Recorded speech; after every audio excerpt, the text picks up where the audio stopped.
Hi everyone, welcome back to Crochet Rocks. Tracy here, and this is my little chat video, and I've got some little bits to show you, but they're not yarny related, although I have just done my hump day giveaway and I've got the yarn sitting here at the side of me, so I might as well show it to you because it's already up as far as you guys are concerned.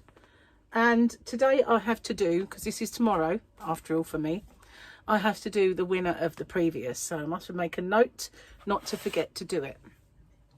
The reason I didn't get to do it, and before I say, if you haven't already, don't forget to hit the subscribe button and the notification bell, and hello to my new subscribers if you're watching. So yeah, the reason I didn't get to do it was because I did a couple of tutorials today, and they were impromptu ones. Well, somebody asked me, his name is Gary, and he asked me what I would do regarding the no turning chain on how it would work with moss stitch. And it's got me to thinking that when I do moss stitch, I don't do it the same as everybody else. I mean, there are some people who do it my way. I can't claim it as my way if they do it, can I? Yeah, I can. They copied me. No, they didn't know. Seriously. But you know, coincidentally, there are going to be people doing the same way as me, and there are going to be people doing it the other way, which is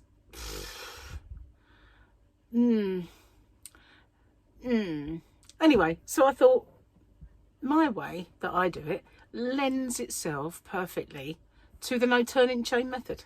So I tried to explain it in the little blurb under his question, and I said I'll do a tutorial because it's easier than trying to explain it. He might have got it from the explanation, but I'm going to do it anyway. So yeah, I did that, and then I had parcels arrive. Hang on. So I ordered, oops a daisy, I ordered some stuff from Kurt Geiger, and you may have seen my hat, right? They come in this fabulous box. Look at that. You have to buy these boxes, but this box, I know it says Kurt Geiger on it, but I love them. I love these boxes. They're really sturdy, and they're magnetic closing. And what I do is I buy these. Sometimes if you buy a bag, especially if you buy it from the proper Kurt Geiger shop, the one in the outlet don't do them, but they come like, you know, in a box like this, the bags you buy. And I like them because when I want to put them, I actually put them on my shelf because I've run out of places to put stuff, and they're just a row of boxes that are all uniform and identical. These ones are slightly bigger, and as such I can get a couple of things in there. Last one of these I got 3 flat handbags, you know, when you get the kind of flat style ones. I've got 3 in it, so that now looks nice on my shelf, and it you know, keeps my handbags all nice and new looking. That's the word. Anyway, you might have seen my hat. I showed it before. Look at the size of it. But it's a slouchy, obviously. But this is my hat that I got to wear on the ship and in the Christmas markets, because it's going to be a bit nippy, and I don't really have hats.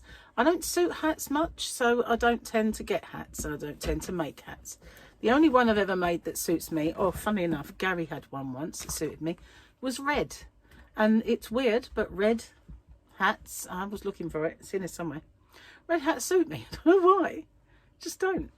Anyway, they had mittens and they had a scarf to match. I haven't yet received the scarf. Now I ordered the mittens and the scarf and the box. What have I, oh hang on, I have received it. I forgot that's what the postman was.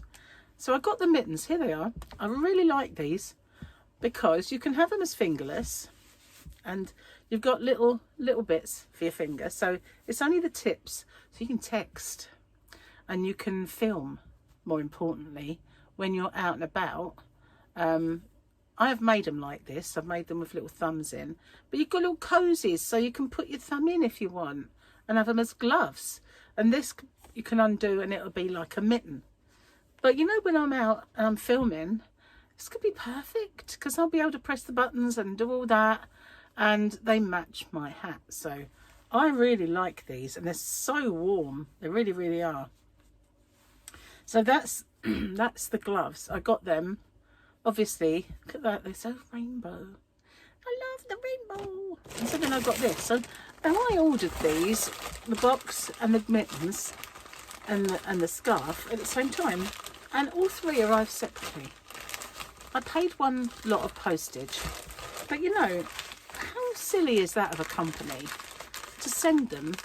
I got one via... Uh-oh.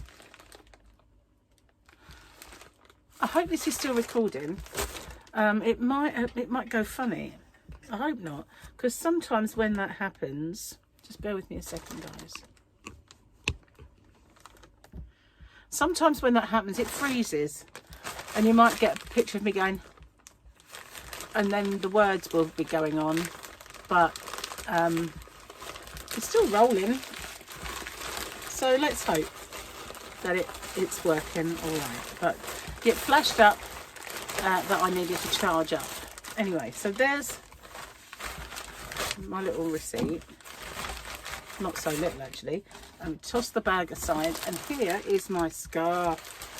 So let's have a little looky at what this looks like up close, because again, it's all that lovely rainbow. I do feel a bit of a fraud, you know. I can make scarves and I can make hats and I can make gloves, and yet what do? I go buy them. But look at that, I love it. Oh my goodness. Once they straighten out, they're going to look great, aren't they? I love this. I really love it because it's got that black in between, you know. And how could you get a yarn to do that? That would be amazing, wouldn't it?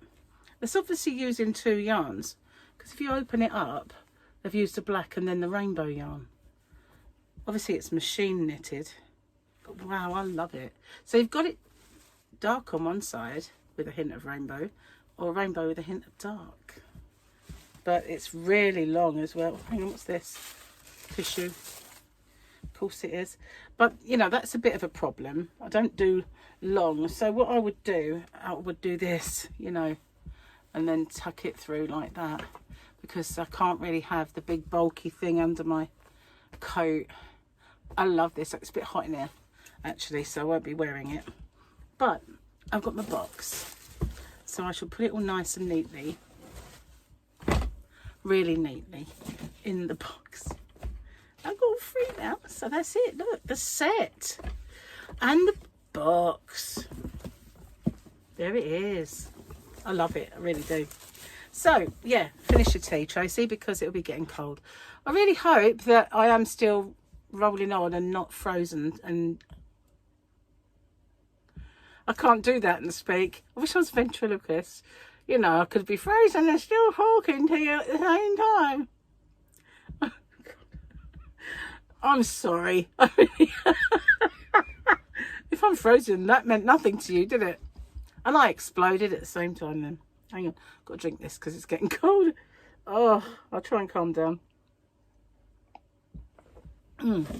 So yeah, do apologise for being such a melt. Or a Wally. Wouldn't be me if I weren't a Wally though, would it? Anyway, moving on. That was a nice cup of tea. Let's do this, shall we, before I calm down too much. I think I've probably got to turn the page. I don't think.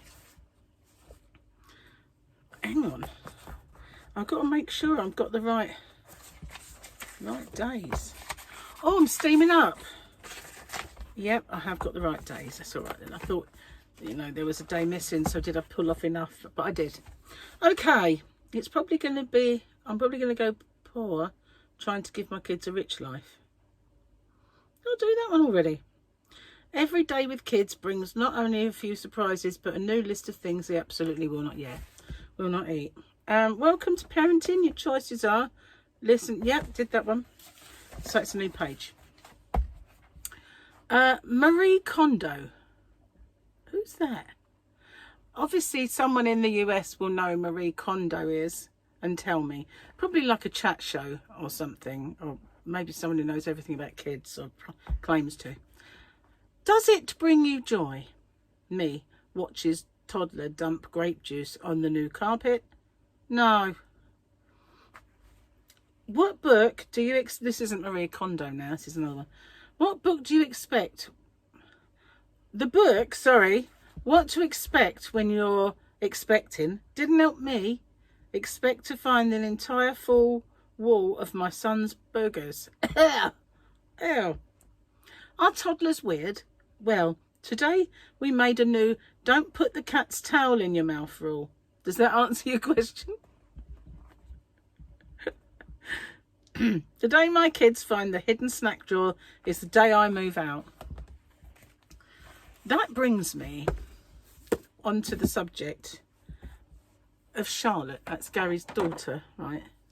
I was quite shocked one day that she had a drawer that was full of chocolate. And when I said to her about that, I said, "Is that the kids?" She went, "No, it's mine. This is theirs." And she got to a cupboard and I was chock-a-block. I'd be the size of a house if that was me. It's not fair. Okay. Couldn't believe it though. Drawer. Very possessive with it she was as well. Anyway, she does let Gary have a bit now and then. What on earth is this? Looks like a monster, is it? Looks like Star Trek. I know it's not, because that does look like Picard and that looks like a Klingon. But obviously they're not, and I have no idea actually who they are. But never mind, that's Wednesday. Roll on, double Grogu Day, that's all I can say. But I don't really want to wish our lives away.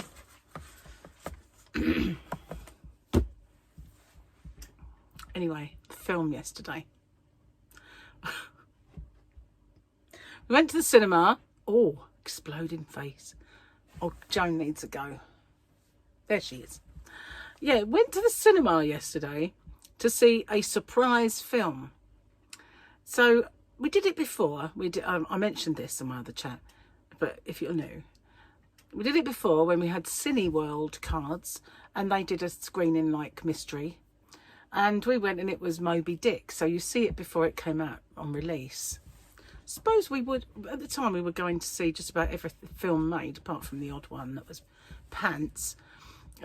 So we probably would have gone to see it anyway. So it wasn't such a thing. So now we've got cards for the light cinema that's in, the light as in, you know, light bulb, which is in Sittingbourne, where I used to live. So it's not as far to go, but you do have to pay for parking, which is a pain. So our choices were Cineworld, park for free, but use a lot of petrol to get there, or go there, pay for parking. So, and it's cheaper tickets. So we went there when it first opened. And it's a nice cinema, don't get me wrong. It's really, really nice. So they did this mystery screening. So I thought, oh, okay. So Gary stayed up late because he's working today. It was way past his bedtime when we got home. And we went to see this film. Now there's lots of new films coming out. You know, there's Sonic, there's Wicked, there's all sorts, isn't there? We saw one called Your Monster,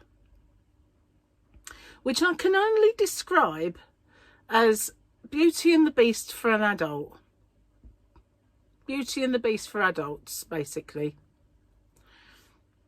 I don't know if I liked it. It's one of those films where we sat there, well, Gary fell asleep at one point, but that's nothing new. I watched the whole film and it was good-ish. You know, it was one of those films which, if they'd made it straight for TV, that's fine. You know, one of those. It was all right. You know, weird, especially the ending, but it kind of left you with, left you with questions. I suppose it's quite good when it does that. Oh, hang on a sec, guys. Well, guys, sorry about that. That was Gary's brother, and he came in, and we had he's got some stuff here, so he came to collect some stuff, and I made him a coffee, and we sat and had a chat. So it's now got dark, and so, you know, I've put the lights on so that, you know, you might get to see me. You never know. But I can't remember what we were talking about, but I have had yet another cup of tea because I had one with Martin and now I've got another one. So I'm doing well for tea, if nothing else. So yeah, I can't remember what I was saying, but I've done...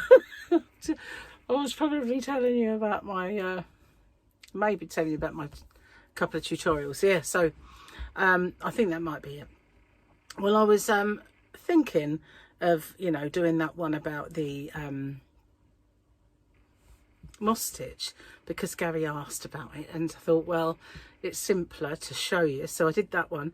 And then I did one which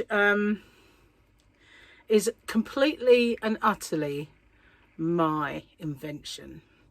And if you've ever struggled with granny squares, not the square itself or finishing any part of the actual granny, but then you put a border around that granny.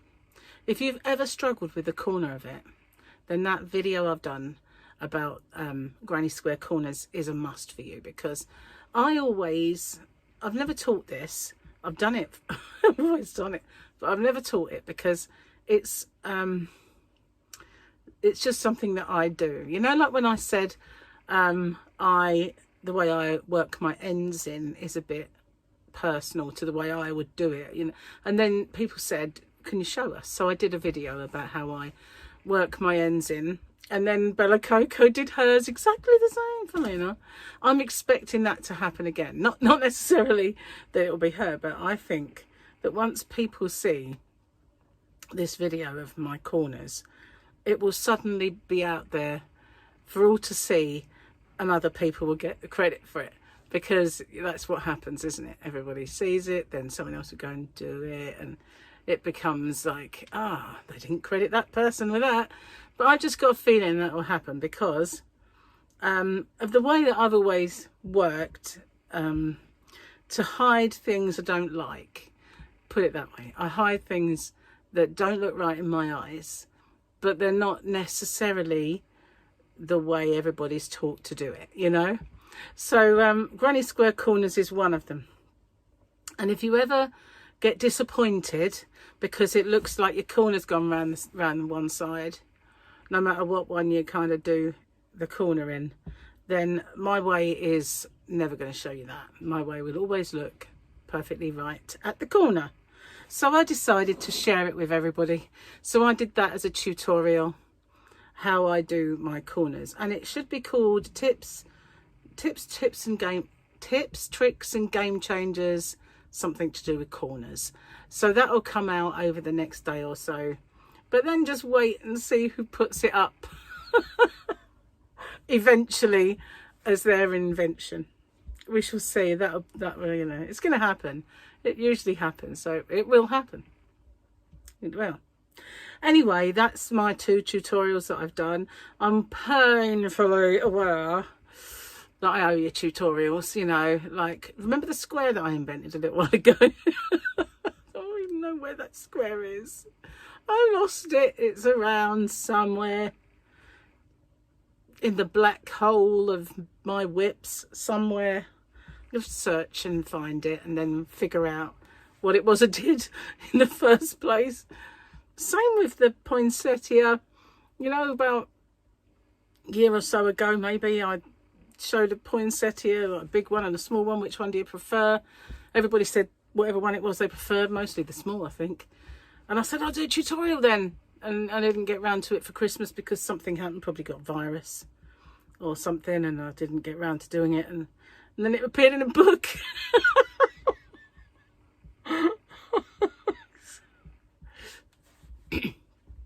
It'd be funny, wouldn't it? Word tragedy. So anyway, I will get that one done at some point as well. I've got to figure out how I did it. I probably wrote it down somewhere, but you know, I've got 20 million books with things written in. I kid you not. Every time I get a new notebook, I write something in that one. Oh, Loss, got to be the one to write the first page. I'll do my patterns in this one. I'll transfer them all in. Do I do it? No. I just have like a few patterns in that one, a few patterns in that one, a few patterns in that one. Weird. It's one of my little quirks is stationery. I need the precious. I need all the stationery. And Gary has these things, these pens that have different colours, and it's like every time one appears in the house, it's like mine. But you know, I need these because he said to me, "What do you want these pens that do all these different colours for?" And I went, well, when I write my orders, I either do them in blue or black. And then when I write in the tracking numbers, I do it in red or orange because this one's orange. But you know, that's why I need them, Gary. So every one of them that he's ever had, I kind of stole here somewhere. Just saying. But yeah, I love stationery. The worst thing that ever they did for me at work, or the worst thing for the company, was put me in charge of the stationery cupboard. It was like putting Billy Bunter in charge of the tuck shop. You know, what were you doing? What were you thinking? What were you thinking? You know, it's like, your bags are heavy on the way home. How come? I don't know. Just can barely lift this one. Sorry, you know. Anyway, while we were not talking, but while me and Martin were talking, more yarn arrived. So I have a video to make soon for the yarn to show you. Some of it is just not restock exactly, but I just wanted to buy more of it while it was on special offer. So I did. And a couple of new colours of another one for me. So Martin said, they're heavy, aren't they? And it is. This particular yarn, it's quite densely packed into the bags, and they're, because it's, I don't know, the actual balls are not like this size, they're more like this size. You can get so much more in the box, and they weigh a ton. They really do. I noticed that when I first got it. I thought at the time, man, that's just so heavy. I had to get that down the yarn van all on my own. But Gary will be in any minute now, so I'm going to get him to give me a hand, take it down there. He'll probably say, oh, I'll watch Tipping Point first. I'll do it later. And then it won't get done, and I'll end up rolling it down the garden tomorrow, perhaps. I don't know. But anyway, I'm going to get off and upload this video. Thank goodness I've got a few jobs done before Gary got home. But I know the sofa is full of my yarn, so I'm going to have to go in there because I was doing swatches. It's another video I've got to do. So yeah, I've got to go and go tidy that up before he gets in, and put the kettle on for him to have a drink when he gets through the door. So thank you for watching, and I'll see you guys on the next one. Bye for now.